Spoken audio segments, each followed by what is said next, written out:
Всем привет! Вас приветствует Серж Мартин Гараж.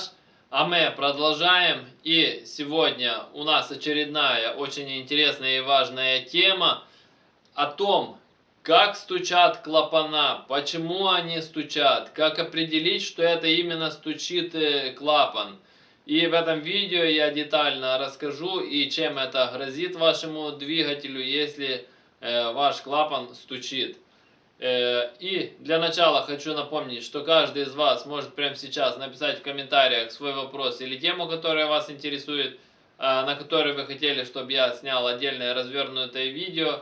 Поэтому прямо сейчас можете написать в комментариях, нажать на паузу и написать в комментариях развернуто свою тему. И я сниму на нее детальный развернутый видео ответ. Также хочу сказать спасибо всем тем, кто ставит лайки, особенно тем, кто ставит лайк авансом. Ваши лайки очень важны для развития канала, и чем больше будет лайков, тем будет больше интересных познавательных видео. Поэтому не ленитесь и ставьте лайк. Подписывайтесь на канал, кто еще не подписывал. Жмите на колокольчик, чтобы получать уведомления о новых видео. А мы начинаем. Итак, почему стучат клапана? Начнем с самого простого и дальше пойдем к более сложному. Почему же стучат клапана? Откуда появляется звук этот? Это просто из-за того, что неправильно отрегулированы клапана. То есть, если зазор больше, чем положен теплового зазора, соответственно, как получается? Когда ваш двигатель, допустим, к примеру, там на восьмерке, девятке, восьмиклапанной, в пример, да, там зазор должен на впуске быть 0,20, то есть на выпуске 0,30, это 20-30 соток. На канале есть отдельное видео о регулировке клапаном, там об этом все рассказано и показано. Кому интересно, на главной странице моего канала, там нажмите на все видео, там найдете ответы на все свои вопросы. Так вот, если вы делаете, потому что я там в комментариях читал, некоторые делают 50-60 соток зазоры, но это просто очень много.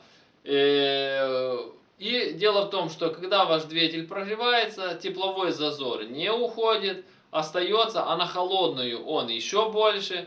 То есть, и это одна из тем, как можно определить, что у вас стучит именно клапан. Потому что в двигателе, допустим, той же восьмерки восьмиклапанной, есть много мест, по которым может появляться стук в головке.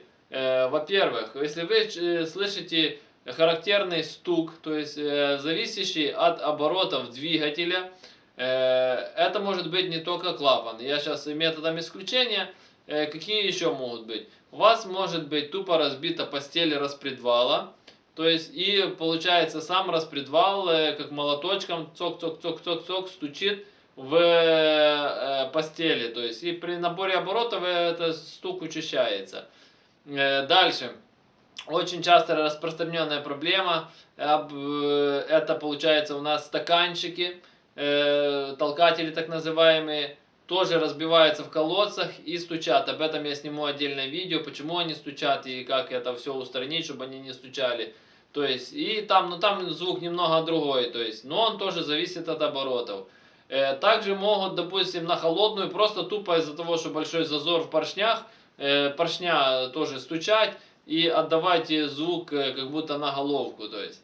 Но одна из таких еще тем, как же все-таки определить, что это клапан, если вы там не хотите, вам лень там проверить зазоры, то есть, то одна из таких признаков: на холодную стучит очень громко и очень отчетливо, то есть на прогретую стук немного уходит, то есть, или исчезает вообще, то есть. Это, скорее всего, что у вас как раз большой зазор на клапане. Но если у вас есть какие-то подозрения, советую перепроверить регулировку клапанов, потому что какой-то клапан могло зажать, какой-то клапан могло отпустить. Это надо все проверять, потому что чем это грозит? Во-первых, как минимум потери динамики вашего двигателя. Это, во-первых, потому что когда большой зазор, ваш распредвал не отрабатывает полный подъем, то есть кулачок полностью не открывает клапан на нужную высоту, как должен по характеристикам. Больше зазор, полностью не отрабатывается фаза клапана, то есть фаза распредвала. И клапан, то есть не открыть столько, сколько нужно времени для наполнения и освобождения цилиндров. То есть и вы как минимум теряете мощность. Второй момент. Если у вас в одном цилиндре, оно зачастую так, в одном, не во всех там сразу ушло, то у вас получается дисбаланс на двигателе. Соответственно, что происходит?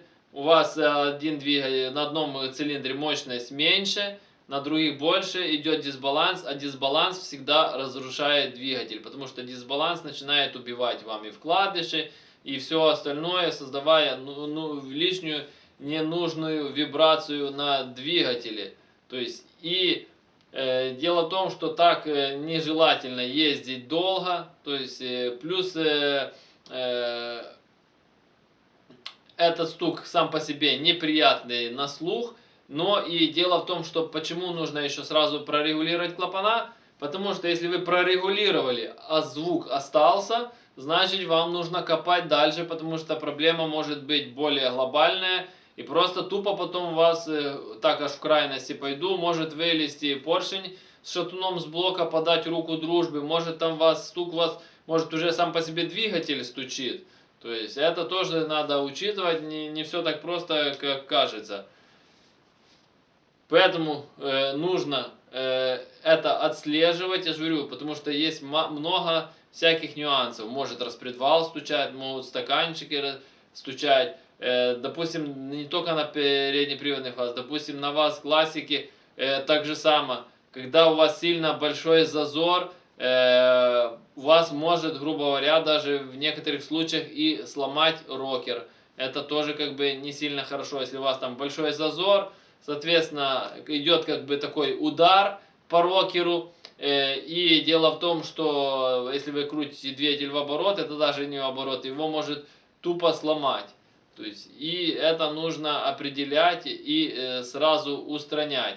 Также еще, если у вас большой зазор, у вас также могут еще и разбиваться сами стаканчики, и также может страдать распредвал. Поэтому эти все моменты нужно учитывать и вовремя их устранять, потому что зазоры, нужно за ними следить. Если клапан зажатый, он сгорит, если он сильно большой зазор, тоже это плохо. То есть. А я напоминаю, что я занимаюсь доработкой головок блока и карбюраторов. Каждый из вас может прислать свою головку блока или карбюратор на доработку. Работаю по наложке новой почты, вы присылаете, я дорабатываю и отправляю вам назад по наложке новой почты. То есть оплата за работу, когда забираете назад готовые детали, вам, грубо говоря, останется их прикрутить и полететь. На главной странице моего канала есть отдельные плейлисты, отдельно доработки головок, отдельно доработки карбюраторов, отдельный плейлист о том, как валят мои машины с такими доработками. Там все детально рассказано и показано, кому интересно, смотрите. А кто хочет заказать доработку, под каждым видео в описании есть мой номер телефона. Я всегда на связи, звоните напрямую, заказывайте. Все вопросы, телефон непосредственно для заказа доработок. Все остальные вопросы, комментарии, консультации пишем внизу под видео. Все комментарии читаю, по возможности стараюсь на них отвечать. Кому понравилось данное видео, ставим лайк, подписываемся на канал, кто еще не подписался. Жмите на колокольчик, чтобы получать уведомления о новых видео. Потому что YouTube поменял свои алгоритмы, и теперь для того, чтобы получать уведомления о новых видео, нужно быть не только подписанным на канал, но еще и нажать на колокольчик. И это можно сделать прямо сейчас. Внизу под видео возле ярлыка подписка. А если ты не подписан, обязательно подпишись.